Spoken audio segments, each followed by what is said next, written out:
Hey, what's happening, guys? Icebreaker back. I know this is a little late, but I wanted to do this one a little bit differently. This is the Beastly Crab sneak peek video, but everybody knows there's nothing to do with Beastly Crab. There's no boosts, and there's no perks, there's no extra GBAs, there's nothing. It's just the bulk standard crab like it was back in the day. So there's really nothing to sneak peek. Everybody knows everything they need to know. So I thought I'll do this one a little bit differently. And I'm going to show you trophy level 3 if you're getting legendary. Obviously, just with all the other crabs, it's exactly the same. Stages 10, 20, 40, 60, and 70 are for the trophies. And the mega crab will be here tomorrow morning at 8 AM UTC. And we'll roll through until Monday morning, 8 AM UTC. So you've got a weekend.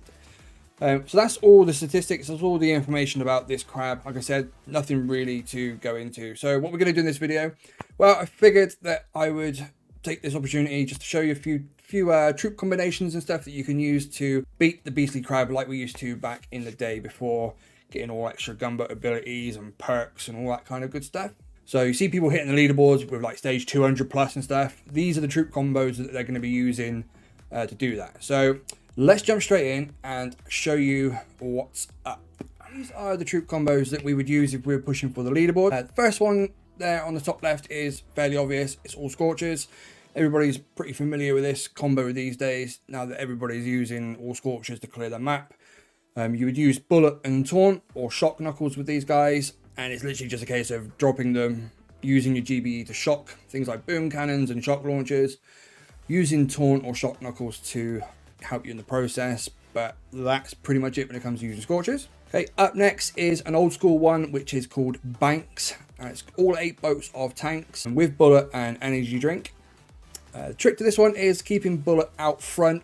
He's going to be your meat shield. He's going to take all the incoming fire from the boom cannons and all that kind of stuff to protect your tanks while they deal the damage as they spread out across the map.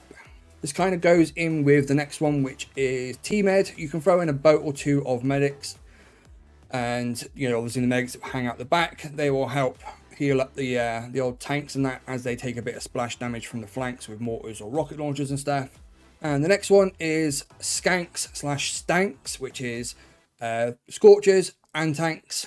And again, it's going to be with Bullet and energy drink or Taunt or Shock Knuckles, I suppose. The trick with this one is you've got Bullet out front with the Scorchers, who you spread out, so they spread out evenly, and then you'd have the tanks in behind that, dealing the damage, backing up the Scorchers.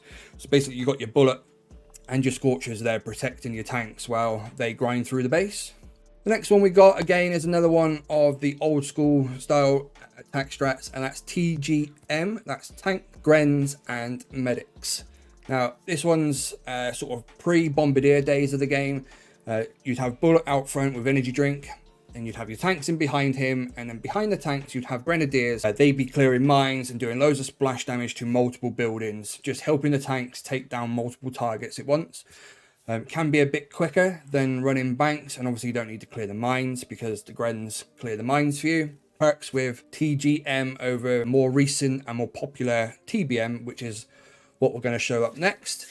So like I said, TBM is tanks, bombardiers, and medics. It's basically the same as TGM, except you swap the Grens for bombardier. The main advantage for this one is obviously the bombardiers do direct damage and they do more damage, so you manage to grind through the stage a lot quicker. And it also gives you the advantage if when you get into like a free snipe situation where you're just pounding away on the core, the Gramps/Bombardiers, they'll get through a shield and a core a lot faster than what tanks and Grens will. And lastly, but not least, is the famous RZZM, which is Rifles, Cryoneers, Medics, and Zookas. This one isn't going to be great against stages that have loads of rocket launchers and mortars and stuff. This is for those stages that seems to have loads and loads of cannons and sniper towers, lots of single shot defenses. You have your rifles out front. Your Cryoneers will be slowing down the defenses while the Zookas do the damage, and then obviously the medics are keeping everybody healthy. I personally opt for Crit Swarm with Sparky for this one. Those extra critters really do help maintain a level of rifleman up front. You can use Second Wind. Second Wind is really good as well. You need to kind of like look at the stage and what you're being presented with, pick the troops that are going to counter those defenses best. That's my recommendations. That's my top tips for beating the Beastly Crab this time round. make sure you swing by. We're going to be doing a live stream tomorrow, probably tomorrow evening, where we'll do a few stages of crab. We're also going to draw the winner for the Boom Beach merch and the mystery prize and stuff. So if you haven't already entered that, make sure you do it now. Thanks for watching, guys. Make sure you rock that BBTFRG code in the Creator Boost box. Smash the like, smash the subscribe. I will catch you next time. Peace.